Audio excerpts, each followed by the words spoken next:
옆에 계신 분 인사하겠습니다. 잘 오셨습니다. 또 앞뒤로 한번 인사할까요? 하나님 당신을 사랑하십니다. 네, 한 주간 잘들 지내셨죠? 네, 저는 어제까지 여름 사역들을 양주에서 마무리를 했습니다. 이스라엘에서 시작해서 양주로 끝을 냈어요. 이스라엘에서 꼭 양주를 마신 것 같은데, 그래서 하나님께서 여름 사역 귀하게 또 잘 감당할 수 있도록 해주셨고, 또 여러분들이 많이 더 기도해 주셔서 또 섬겨주셔서 감사합니다. 이스라엘에서 시작되었던 복음, 그리고 양주에서 어제 말씀을 맺었습니다. 예수님 사역도, 복음의 사역도 이스라엘에서 시작을 했죠. 그래서 결국은 또 이스라엘에서 끝을 내야 됩니다. 그래서 오늘 이 시간에 특별히 이스라엘에서 사역하고 계신 이스라엘 샬롬교회 장세영 목사님을 초청했어요. 예루살렘에서 살고 계십니다. 비행기 타고 오셨어요. 그래서 오늘 특별 귀한 시간인데 함께 말씀을 나눌 때 이방인을 향한 이사야 선지자의 비전이라는 제목입니다. 모르신 분 없죠? 모르신 분들은 신쳐질 것이고, 또 귀한 시간, 말씀의 감동과 은혜의 결단의 시간들 될 수 있기를 바랍니다. 우리 목사님 박수로 환영하도록 하겠습니다. 반갑습니다. 저를 모르신 분 손 들어보세요. 예. 마카라가 무슨 일이냐는 히브리어. 마카라 해보세요. 마카라. 마카라는 말이 아니고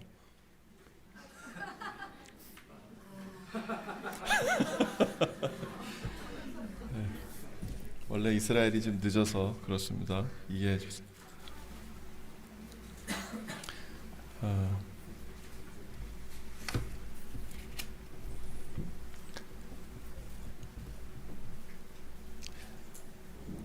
마태복음을 우리가 살펴보게 되면 하나님 나라는 유대인 중심으로 펼쳐지고 있다, 이렇게 말하는 느낌을 받습니다. 먼저가 이스라엘이다. 먼저 유대인이다. 자녀의 떡을 취하여 이방인에게 주는 것이 옳지 않다. 이렇게 해서 이방인들에게는 먼저 이 복음이 먼저 배당되지 않은 그런 느낌을 많이 받습니다. 그런데 또 그 반면에 마태복음에는 또 다른 모습도 들어 있습니다. 마태복음 2장 1절에서 12절을 보면 동방박사들 이야기가 등장합니다. 여러분, 동방박사들은 이방인의 대표자로 예수님을 영접하러 온 사람들이에요. 여러분, 이사야 60장을 한번 열어보십시오. 네, 오늘 말씀이 좀 어려우면서도 굉장히 중요한 말씀이니까 여러분들 잘 들어주시면 좋겠습니다. 이사야 60장 6절 다 같이 읽겠습니다. 시작.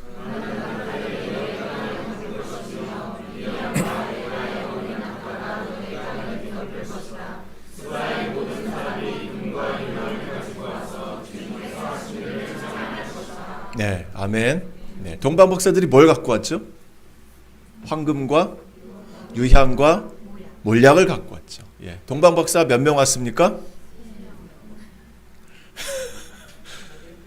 자, 3명이다. 1번 3명, 2번 4명, 3번 5명, 4번 낸들 알겠느냐? 여기 아주 빵 터지는 멘트예요. 낸들 알겠느냐? 자, 1번이다 하시는 분 손 들어보세요. 3명이다. 네, 내리세요. 2번 4명이다. 네, 3번 5명이다. 4번 낸들 알겠느냐? 예, 정답은 낸들 알겠느냐? 그렇죠? 몰라요? 몇 명인지 모릅니다. 그런데 왜 3명이라고 얘기를 했을까요? 그렇죠. 예물을 3가지를 갖고 왔으니까. 황금과 유향과 몰약을 가지고 왔습니다. 그 마태복음 2장에 나오는 이 예언은 이사야 60장 6절에 나오는 이 예언의 성취를 얘기합니다.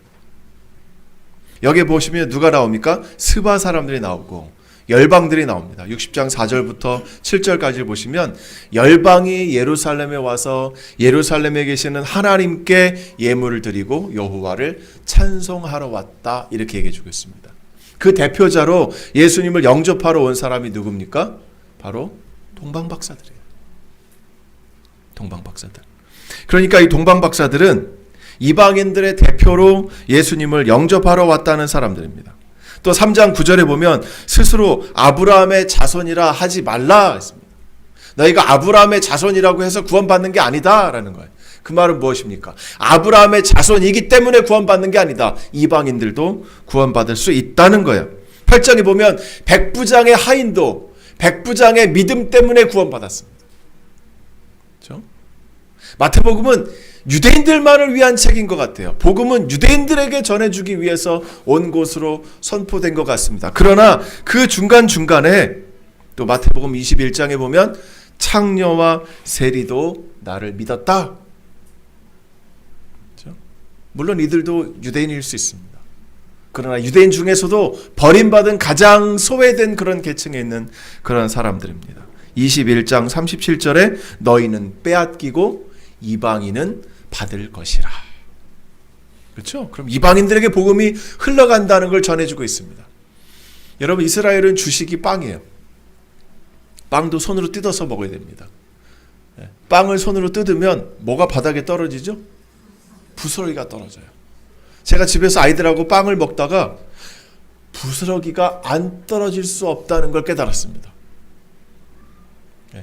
그럼 당연히 복음은 이방인에게도 흘러가야만 한다는 것을 전제하고 있는 말씀이에요. 22장 1절에서 9절에 보면 청한 사람은 합당치 않고 사람을 만나는 대로 청해서 데리고 오라. 혼인잔치 비유해서 말하고 있습니다. 사람을 만나는 대로 데리고 오라. 누구든지 다 데리고 오라. 왜? 이미 청함을 받은 사람은 그 혼인잔치에 들어갈 자격을 잃어버렸기 때문이다라는 거예요. 그럼 누굽니까? 이방인들도 다 들어오라는 거예요. 마지막에 28장 18절에서 20절 예루살렘에서 시작해서 유대와 사마리아와 땅끝까지 이르러 내 증인이 되라 말씀하셨습니다.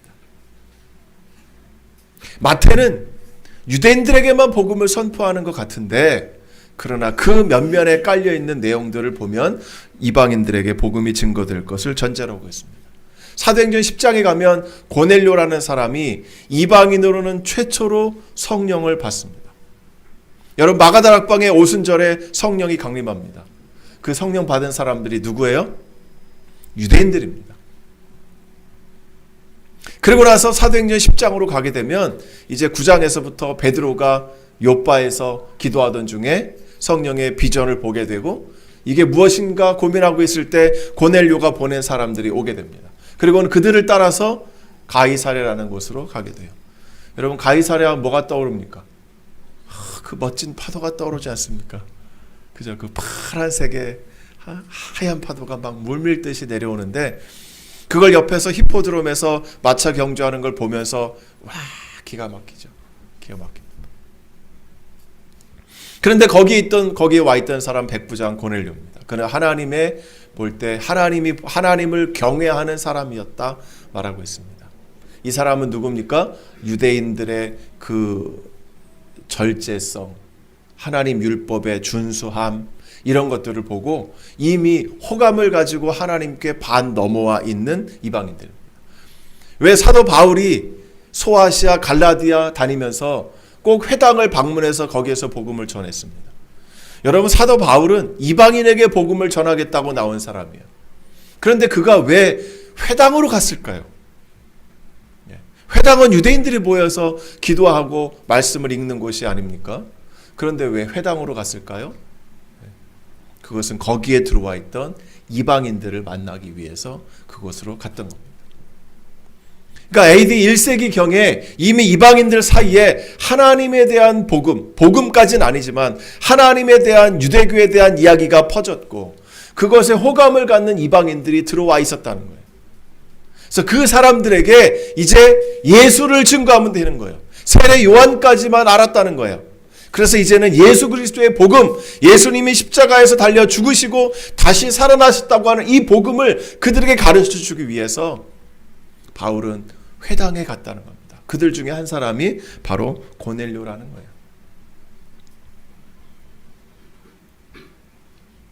그런데 이런 신약에 등장하는 이런 이방인들에 대한 이런 사역 이전에 이미 구약에서부터 이방인들에 대한 복음 선포가 전제되어 있었다는 것을 우리는 알아야 한다는 겁니다.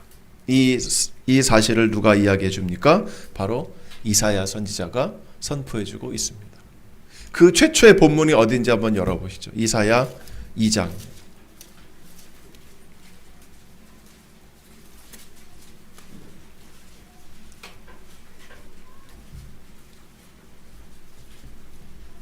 여러분, 이사야는 아주 놀라운 선지자예요.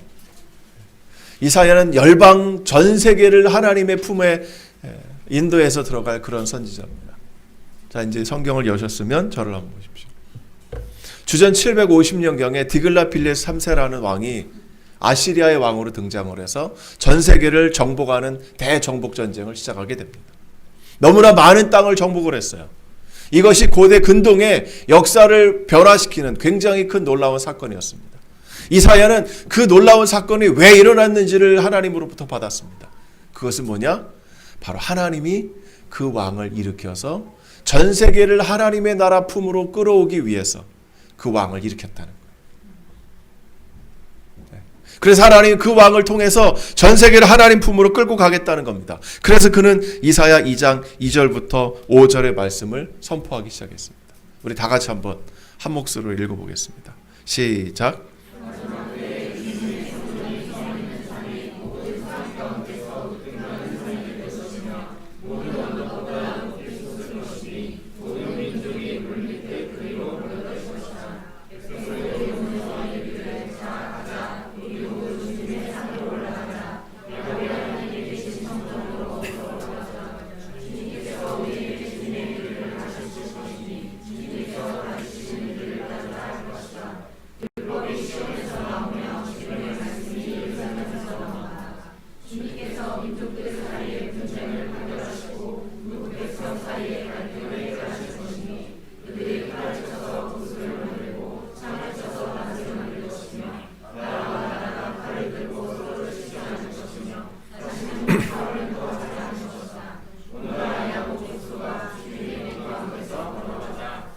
아멘. 네. 여기는 두 무리를 비교해 주고 있습니다. 한 무리는 2절에서부터 4절까지. 거기에 등장하는 여러분 번역에는 백성들, 민족들 이렇게 번역이 되어 있는데 이 백성들과 민족들은 다른 말로 하면 우리가 알기 쉬운 말로 하면 이방인들입니다. 또 다른 그룹이 등장하는데 그것은 5절에 등장합니다. 야곱의 족속아. 야곱의 족속은 쉬운 말로 하면 어떤 누굴까요? 이스라엘입니다. 유다 지파일 수 있고 이스라엘일 수 있고 남쪽 유다일 수 있습니다. 이스라엘. 이방인과 이스라엘. 두 그림을 같이 그리고 있는 거예요. 그런데 먼저 2절에서부터 4절을 보시면 마지막 날에, 이 마지막 날에는 언제냐면 종말론으로 인해서 세상이 완전히 뒤집힌 그 마지막 날이 아니라 미래에 현재 세계가 그대로 존재하고 있는 그 미래 언젠가에는 이런 일이 일어날 거라는 거예요. 여호와의 산이 모든 산 꼭대기 위에 굳게 설 것이며, 우리가 예루살렘 가시면 하나님의 성전이 높은 산 위에 세워져 있습니다. 해발 780m 위에 세워져 있습니다. 굳게 설 것이고 모든 산 위에 뛰어날 것이고 만방의 그리로 몰려들 것이라. 여기서 나오는 만방은 누굴까요? 이방인들을 말합니다. 우리가 예루살렘에 가시면 이 예언을 성취하는 거예요. 여러분들 열방이 예루살렘으로 가는 거예요. 열방이 예루살렘으로 간다. 3절에 보면 많은 백성이 가며 이르기를, 많은 열방들이 예루살렘으로 오면서 자기들끼리 서로 얘기를 하는 겁니다. 뭐라고 얘기합니까? 우리가 여호와의 산에 오르고 야곱의 하나님의 전에 이르자. 이방인들이 하는 말입니다. 그가 그의 길을 우리에게 가르치실 것이라. 우리가 그 길로 행하리라. 이는 율법이 시온에서부터 나올 것이며 여호와의 말씀이 예루살렘에서부터 나올 것이라. 여러분, 우리는 하나님의 말씀을 받는 장소가 구약에서부터 이사야 후반까지 보면 세 군데 장소로 설명되는 걸 볼 수 있습니다. 첫 번째는 하나님 말씀은 어디서 나왔습니까? 어느 산에서? 신의 산에서 나왔습니다. 신의 산. 신의 산에서 준 것이 어디예요? 출애굽기 19장에서부터 민수기 10장까지입니다. 거기에서 수많은 레위 법들, 수많은 제사법들, 성막의 법들, 윤리적인 법들, 십계명까지 모든 법들을 다 주셨습니다. 이것이 구약의 율법이에요. 지금 현대 유대인들이 지키고 있는 그 수많은 율법의 근간이 바로 그 신의 산에서 나온 율법이에요. 이 율법 때문에 유대교가 생겼습니다. 그렇죠? 유대교의 모든 율법이 다 여기서 시작이 됐어요. 그때 그 율법은 누구에게 주셨습니까? 유대인들에게 주셨습니다. 물론 그 당시에는 19장에서 이스라엘 백성들과 계약을 맺음으로 중단, 잡족과 허다 민족이 같이 모여서 유대교라고 하는, 유대인이라고 하는 큰 틀이 다시 만들어지게 되는 거죠.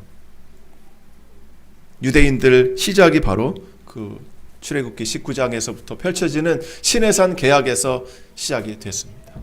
거기서 하나님은 율법을 누구에게 주셨다고요? 유대인들에게 주셨습니다. 이스라엘에게 주셨습니다. 이제 이사야서에 오게 되면 이사야가 그 과거 사실을 모를까요? 당연히 알고 있겠죠. 알고 있는데 이제는 율법이 시내산이 아니라 다른 곳에서 나온다는 말씀을 해주고 있는 겁니다. 어느 산에서 나온다고요? 어느 산에서? 시온산에서 나온다는 거예요. 그 시온산은 어디 있습니까? 예루살렘에. 예루살렘에서도 성전산에. 성전산은 하나님이 계신 곳, 다윗이 그곳에 아라우나의 타작마당, 솔로몬이 거기에, 또 아브라함이 자기 아들 이삭을 번제로 드리려고 했던 바로 그 산, 거기에 솔로몬이 성전을 지은 그곳에서 하나님의 말씀이 나온다는 거예요. 그런데 이 말씀은 누구에게 주는 말씀입니까? 이스라엘에게 주는 말씀입니까? 아니에요. 이 말씀은 이방인들에게 주는 말씀이에요.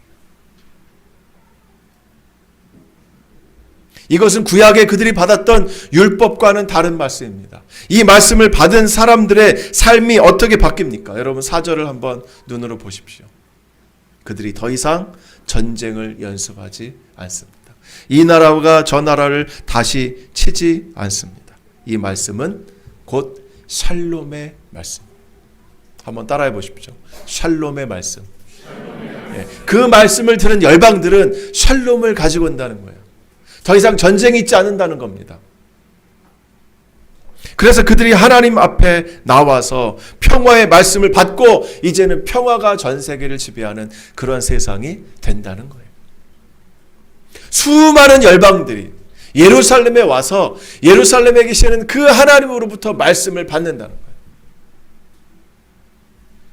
그럼 그 광경을 누가 지켜보고 있을까요? 이스라엘 사람들이 옆에서 지켜보는 거예요. 여러분 이사야 당시는 어떤 시대입니까? 우시야, 요담, 아하스, 히스기야.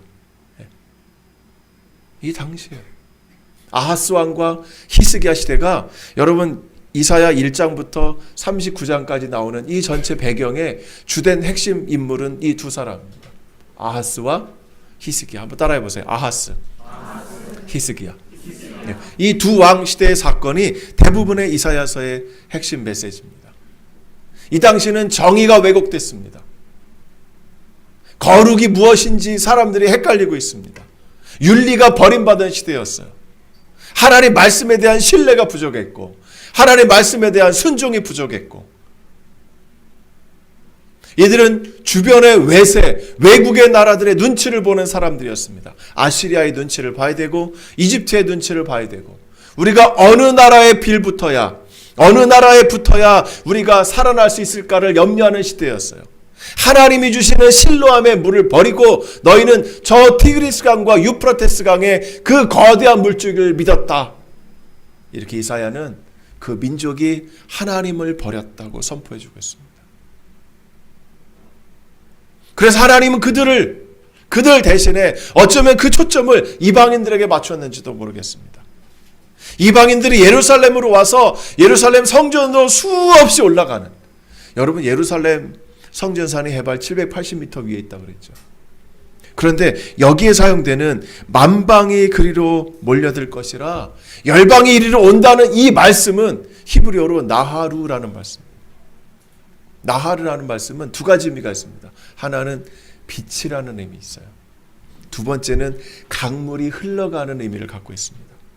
여러분 강물이 낮은 데서 높은 데로 올라가는 그림을 그려주는 거예요. 사람들이 마치 물이 솟구쳐서 내려가듯이, 그러나 여기는 내려가는 것이 아니라 위로 올라가는 거예요.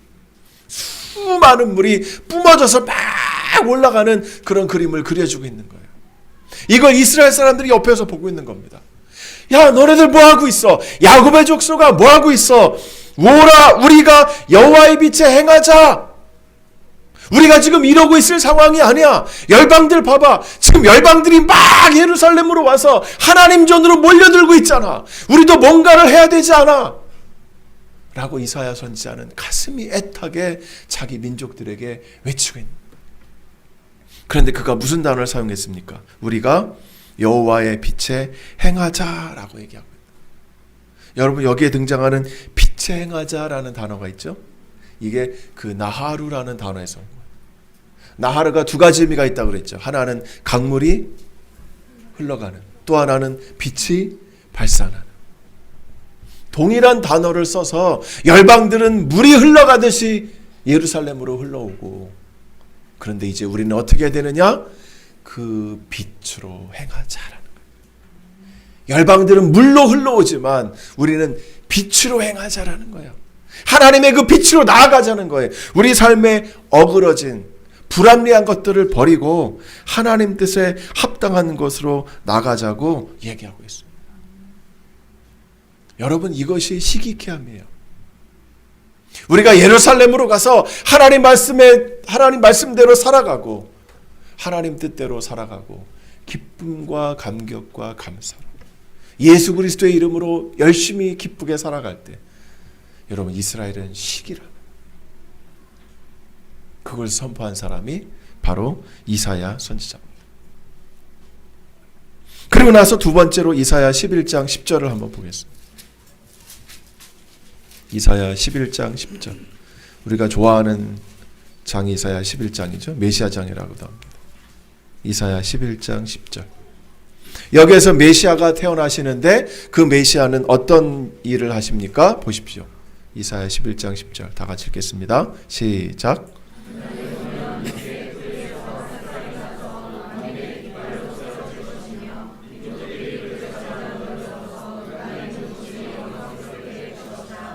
네, 여기에 등장하는 만민, 이건 누굽니까? 열방이에요.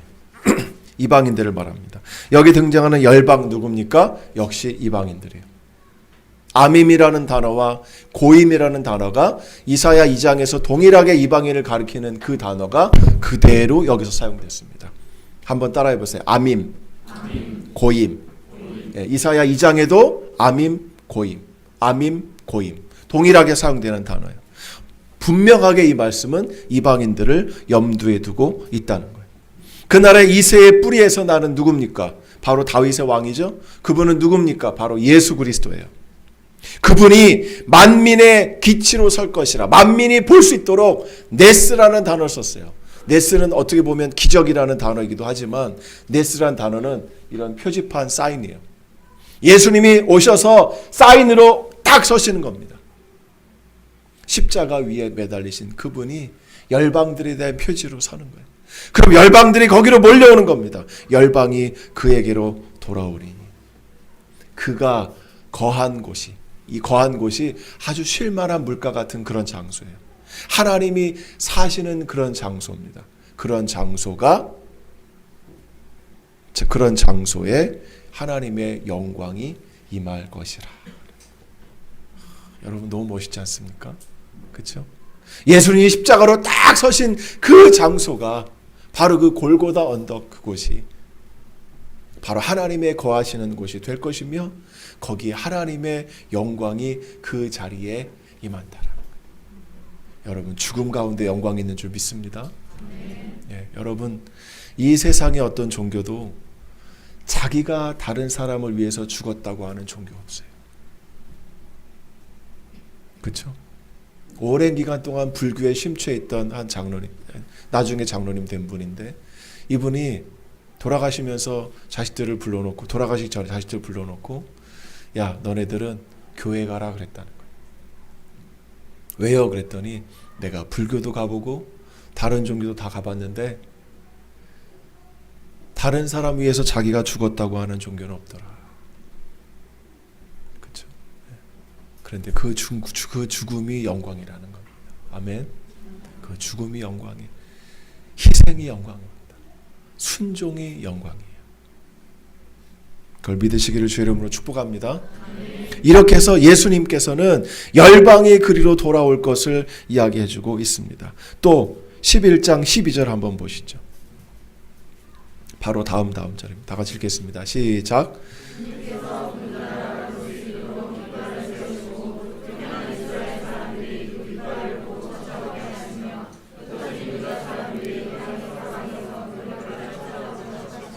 네, 열방을 향하여 그 사인을 드실 것이고, 그럼 그곳으로 이스라엘에 쫓겨서 나갔던 자들, 또 사방에서 유다에 흩어진 자들을 하나님이 모으시겠다고 말씀해주고 있습니다.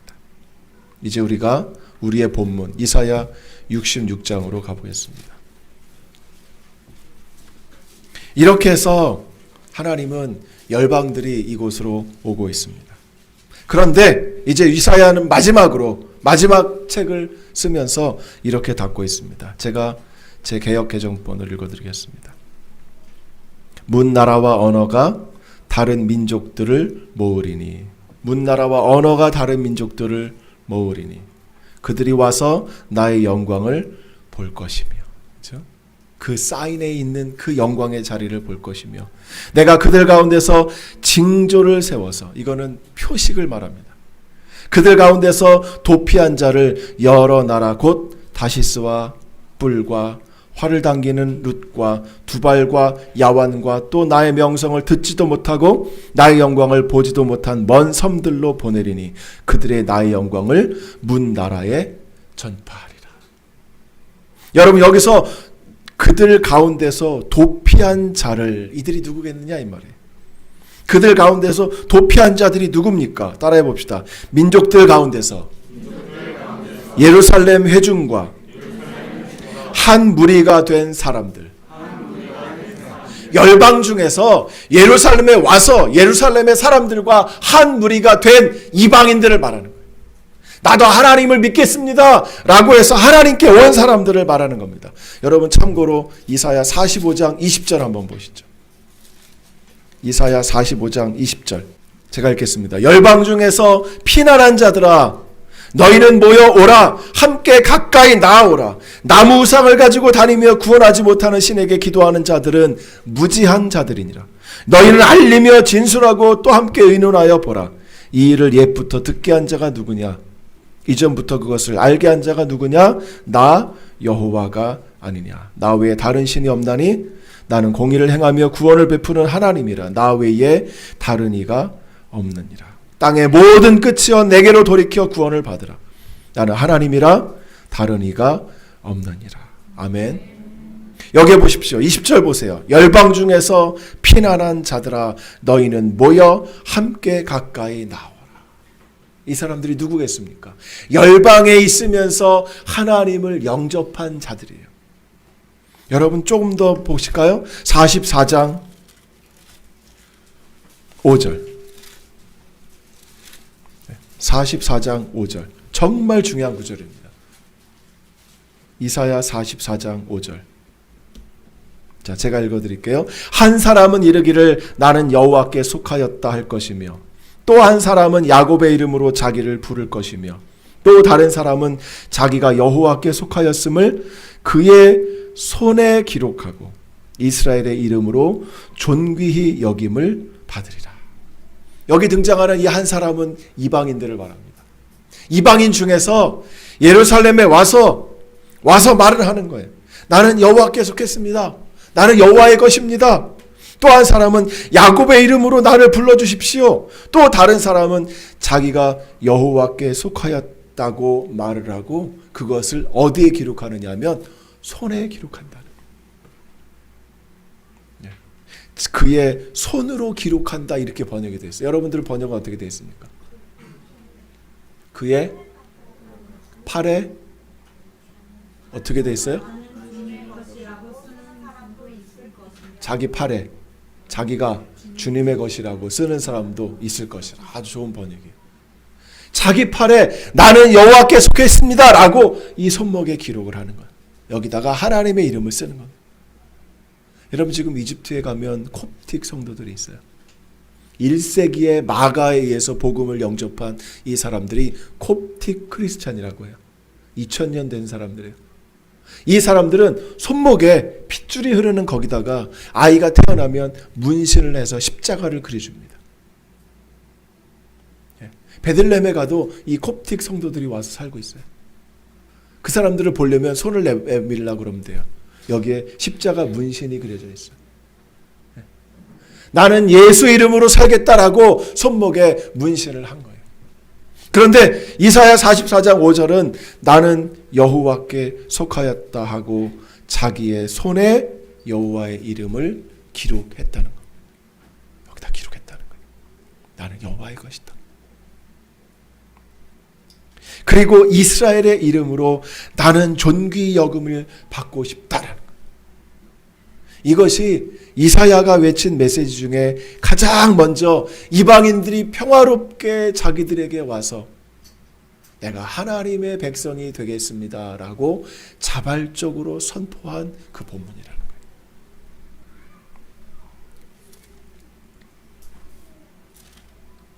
그래서 다시 이사야 66장으로 돌아가겠습니다. 그래서 문나라와 언어가 다른 민족들을 내가 모을 것이라. 그들이 와서 나의 영광을 볼 것이라. 여러분 주님의 영광 보셨습니까?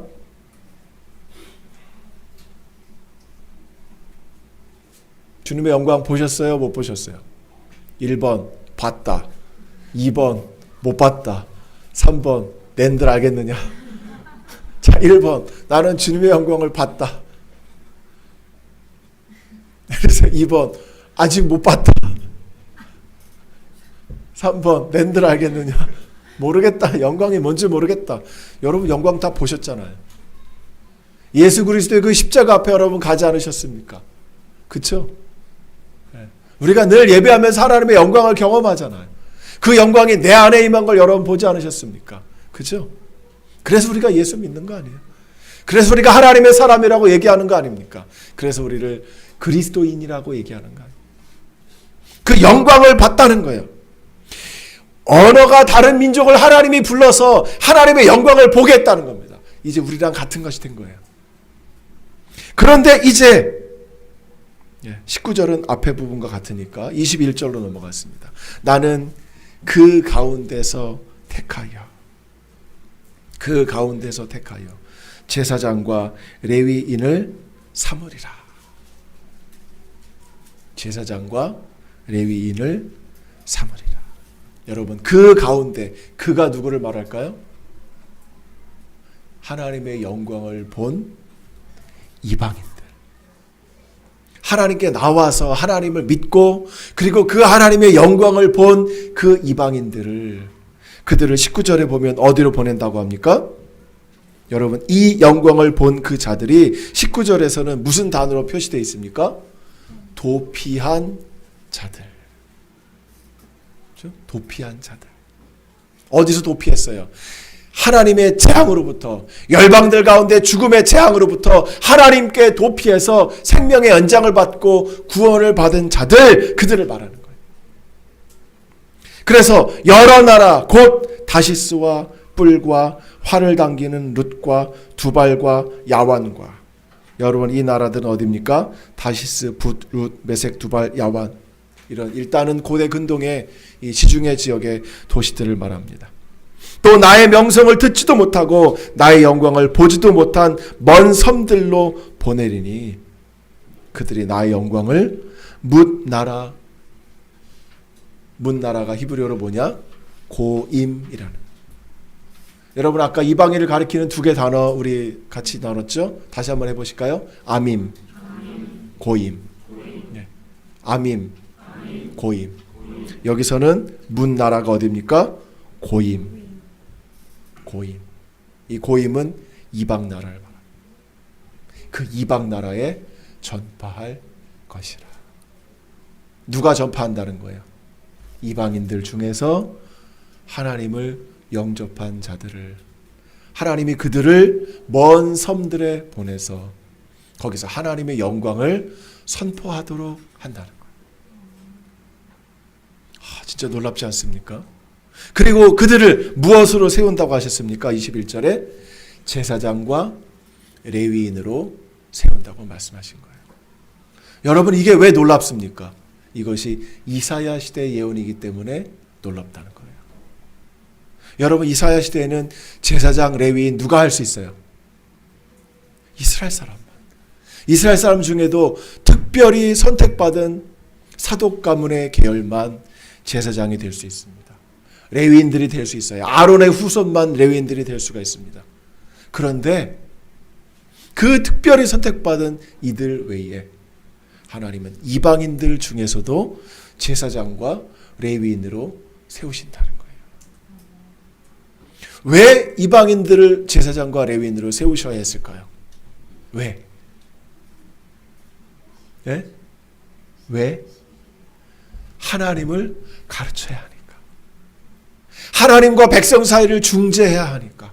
구약의 제도권 안에서는 하나님과 백성을 중재하는 사람이 누굽니까? 제사장과 레위인과 선지자.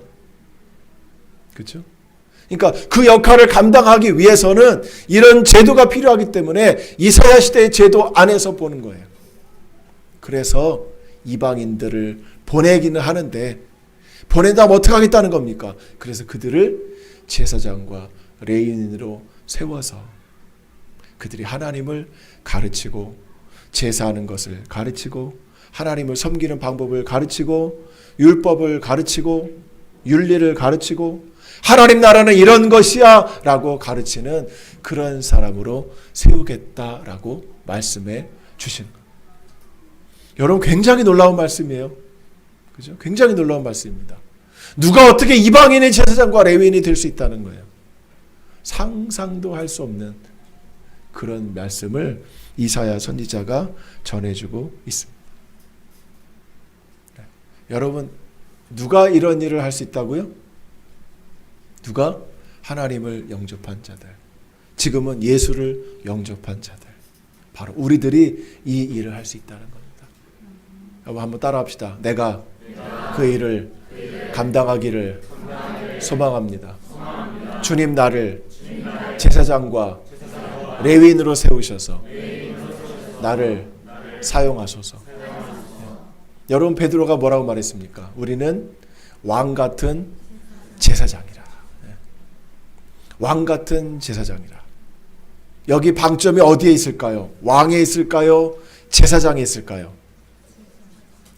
보통은 왕에 있어요. 그래서 다 교회 오면 다 왕같이 행해. 교회 오면 다 왕이 되는 거예요. 그럼 누가 신하가 돼요?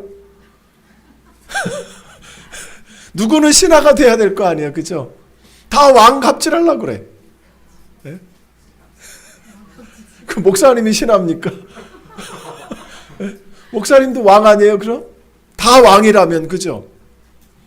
왕 같은 제사장이라는 말은 뭐냐? 왕 같은 제사장. 이 말이 아주 헷갈리는 말이죠. 로열 프리스트. 해보세요. 로열 프리스트. 예, 로열이라는 말이지 왕이라는 말은 아닌 거예요. 로열이라는 말은 무슨 말입니까?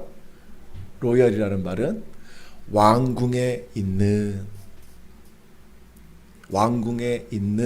제사장이라는 말이에요. 예. 우리가 왕이 아니라는 거예요. 왕은 누구십니까? 예수님. 예수 그리스도가 우리의 왕이시고 우리는 그 예수 그리스도가 받는 그 나라의 제사장으로 살아간다는 거예요. 하나님을 섬기고 우리는 제사장입니다. 네. 어린아이들 찬양에 무슨 찬양이 있죠? 왕 나는 왕자다. 그죠? 왕자다. 네. 우리가 왕은 아니에요. 네. 우리는 하나님 나라를 섬기는 제사장입니다. 우리가 이 사역을 감당해야 돼요. 이사야는 2장에서부터 또 44장, 45장, 또 11장, 이사야 66장에서 이사야의 모든 그 세계는 이방인들을 보고 있는 거예요. 그가 속해 있는 나라는 유다라는 나라였습니다. 시기는 750년부터 약 600년 후반, 600년 초반까지. 그 시기에 유다 나라를 위한 메시지를 선포해야 되는 그 이사야가 이방인들을 바라보는 눈을 열었다는 거예요. 여러분 이것이 굉장히 놀라운 메시지입니다. 구약에서부터 하나님이 보시는 그 마지막 나라의 그 그림은 이스라엘과 이방인이 함께 이루어가는 바로 그 나라를 그리고 있다는 거예요. 거기다 하나님은 이스라엘을 선지자로 제사장으로 보내는 것뿐 아니라 이방인들을 하나님의 제사장과 레위인으로 세우셔서 저 먼 섬으로 보내는 거예요. 여러분, 땅끝이 어디입니까?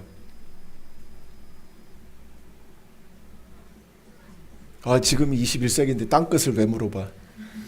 지구는 둥그니까 자꾸 걸어 나가면 끝에 다시 한국으로 돌아오는데 땅끝이 어디라고 말합니까? 복음이 시작된 그 점이 바로 땅끝인 거예요. 예수님과 누가 가장 멀리 있을 것 같습니까?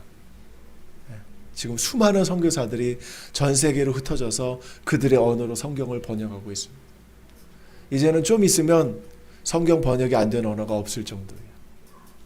그러나 예수님이 태어나신 바로 그 땅, 그렇죠? 예수님이 자기 민족으로 태어나셨지만 그럼에도 불구하고 그 민족 가운데서 이방인의 손을 빌어서 죽음을 당하신 바로 그 땅, 거기가 땅끝인 거예요.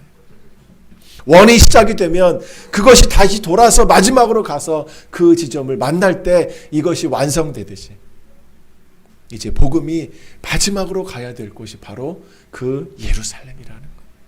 그래서 이사야 선지자는 온 열방이 예루살렘으로 강물이 흐르듯이, 강물이 역으로 솟구쳐서 780m로 올라가서 그곳 예루살렘으로 가듯이 열방이 그 땅으로 몰려온다는 이런 놀라운 그림을 봤다는 겁니다. 이것이 유대인들을 시기케 하였고, 유대인들로 하여금 우리도 이방인들이 흘러가는 그 강물처럼 우리도 하나님의 빛에 행하자라고 외쳤던 겁니다. 이러기 위해서 우리는 잘 살아야 돼요. 우리 옆에 분들에게 한번 축복합시다. 잘 삽시다. 네, 잘 삽시다. 어떻게 하는 것이 잘 사는 걸까요? 행복해야 돼요. 우리가 행복해야 돼요. 네, 여러분 행복하십시오. 네, 여러분 행복하십시오. 아멘. 네, 졸지 마시고 행복하십시오. 다시 한번 합시다. 행복하십시다. 네, 행복하십시다. 우리가 잘 살아야 돼요. 네, 진짜 잘 살아야 돼요. 하나님이 기쁘시게 여기는 여러분 삶이 되기를 주의 이름으로 축복합니다. 네, 우리를 하나님은 먼 섬으로 보내시는 거예요. 먼 섬이라는 건 여러분 그 당시를 생각하면 돼요. 주전 7세기, 6세기를 생각하세요. 먼 섬이 어딘지 몰라. 그러나 어쨌든 멀리 있는 곳이에요. 가장 먼 그 땅끝을 얘기하는 겁니다. 주님은 우리를 그곳으로 보내십니다. 지금 수많은 선교사들이 그곳에 이미 가 있습니다. 여러분 보내는 자, 또 보냄받은 자, 선교 사역에 여러 가지가 있죠. 같이 기도하고 중보하며 그 땅을 위해서 함께 여러분 나아갈 수 있기를 주의 이름으로 축복합니다. 여러분 1월 달에 이스라엘에 오세요. 우리가 강물처럼 막 예루살렘으로 올라가서 그 영광을 보고 예수님이 십자가에 매달린 그 자리가 얼마나 영광스러운 자리인지 우리가 눈으로 다시 한번 목도하고 거기서 하나님을 예배하는 거예요. 아무도 예배하지 않는 그곳에서 하나님을 예배합니다. 예수님이 가장 치욕스럽게 돌아가신 그 자리를 우리가 십자가를 지고 걸어가면서 거기서 하나님을 예배하는 거예요. 여러분 주님 주신 마음에 순종해서 함께 이스라엘로 갈 수 있기를 간절히 바랍니다. 네, 여러분 우리 한번 기도하면 좋겠습니다. 하나님 나를 먼 곳으로 보내는 선지자로 또 선교사로 세우심을 감사합니다. 보내는 자로 서게 하심을 감사합니다. 마지막 땅 그 이스라엘이 복음을 영접하는 그때가 속히 오기를 간절히 소망합니다. 여러분 이를 위해서 한번 다 같이 기도하겠습니다. 주님 말씀하여 주심을 감사합니다. 하나님 내 이름을 부르시네. 축복의 약속을 가슴에 품고 이 모든 열방이 다 주께 돌아오기를 마음에 깊이 품으며 하나님 우리를 향해 요셉처럼 하나님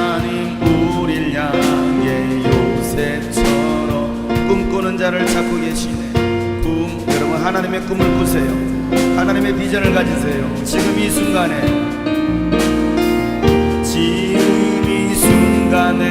하나님의 그 새로운 환상을 보게 하소서. 이사야 선지자가 환상을 봤던 것처럼 꿈을 꾸리라. 주님의 꿈을 꾸리라. 주님이 소망한 인류 구원의 꿈을 이뤄가리라. 온 세상 주의 빛을 바라리라. 함께 하실 주의 능력 믿으며 내리라. 하나님 내 이름을 부르시네. 오늘도 주님 여러분을 부르고 계십니다. 하나님 내 이름. 오늘 주님의 그 부르심에 순종하며 나갑시다. 축복의 약속을 축복 우리를 레위인으로 제사장으로 우리를 선택하여 주셨습니다. 이 모든 열방이 다 주께 돌아오도록, 이 모든 열방이 다 주께 돌아 우리 마음에 깊이 새기며 마음에 깊이 부으며 하나님 우리를 향해 요셉처럼 바울처럼 베드로처럼 우리를 향해 요셉처럼 꿈꾸는 자를 찾고 내 지금 이 순간에 하나님의 그 새로운 환상을 보게 하소서. 꿈을 꾸리라. 꿈을 꾸리라. 주님의 꿈을 꾸리라. 주님이 소망한 인류 구원의 꿈을 이뤄가리라. 온 세상에 주의 빛을 바라리라. 함께 하신 주의 능력 믿으며 능히 이뤄 꿈을 꾸리라. 꿈을 꾸리라. 주님의 꿈을 꾸리라. 주님의 소망한 인류 구원의 꿈을 이뤄가리라. 주의 빛을 바라리라. 함께 하실 주의 능력 믿으며 내가 능히 이뤄내리라. 우리는 하나님의 절대적인 계획하심, 하나님의 그 절대 주권을 믿는 사람들입니다. 오늘 말씀을 여러분 잘 기억하세요. 오늘 이 시간 하나님께서 우리에게 주시는 말씀입니다. 우리가 이스라엘 땅을 품고 예루살렘으로 올라가는 것은 바로 그 하나님의 말씀을 성취하는 거예요. 돈이 있어서 가는 거 아닙니다. 시간만 타고 가는 거 아닙니다. 하나님의 뜻을 이루기 위해서 우리는 가는 거예요. 그게 때로는 부담이 되어도 우리는 순종하고 나가는 겁니다. 먼 섬으로 먼 나라라고 하나님께서 가라고 말씀하십니다. 우리는 그 말씀에 순종하는 거예요. 그들이 예수 믿는 사람이에요. 바빠서요, 여유가 없어서요, 뭐해서요 예수 믿는 사람들이 아닙니다. 예수 믿는 사람들은 내 마음에 부담이 있어도, 요나가 부담이 있으니까 안 가는 거예요. 니네로 안 가는 거예요. 다시스로 도망가는 거예요. 하나님의 말씀은 언제나 부담감입니다. 로마로 들어가라. 거기서 무슨 일을 만날는지, 아니 성령께서 말씀하시기를 뭐라고 말합니까? 환난과 핍박이 기다린다라는 거예요. 그럼에도 그 부담감이 있어도 가는 거예요. 왜 우리가 그 남의 나라를 갑니까? 우리도 이방인이에요. 하나님 우리를 제사장으로 레위인으로 선택하셨어요. 여러분 얼마나 이게 하나님께 감사할 일입니까? 구원해 주신 것도 감사한데 우리를 제사장으로 레위인으로 선택하셨는데 우리가 그 사역을 감당하는 거예요. 어디래요? 먼 나라 가서, 먼 섬에 가서, 다시 복음이 시작되었던 그 땅으로 가서, 이스라엘로 가서 우리는 그 땅을 품고 기도하고 예배하는 거예요. 우리는 그 하나님의 부르심에 순종하는 겁니다. 이 사역을 하나님은 우리 주님이 꿈꾸신 교회에 맡겨주신 거예요. 많은 교회가 이 사역을 하는 게 아니에요. 모든 교회가 이 사역을 하는 거 아니에요. 주님이 꿈꾸신 교회는 하나님께서 특별히 택하신, 특별히 세우신 교회입니다. 그 뜻에 우리가 순종하고 나아가야 되지 않겠습니까? 이제는 우리 구주 예수 그리스도의 은혜와 하나님 아버지 놀랍고도 지극하신 사랑과 성령님의 감화 감동 교통 충만하심이 오늘 말씀 따라 순종하며 나가는 모든 하나님의 사람들, 또 이제 중국 땅을 품고 나가는 귀한 하나님의 사람 머리 위에 이제로부터 영원토록 함께 하시기를 간절히 축복하며 기도하옵나이다.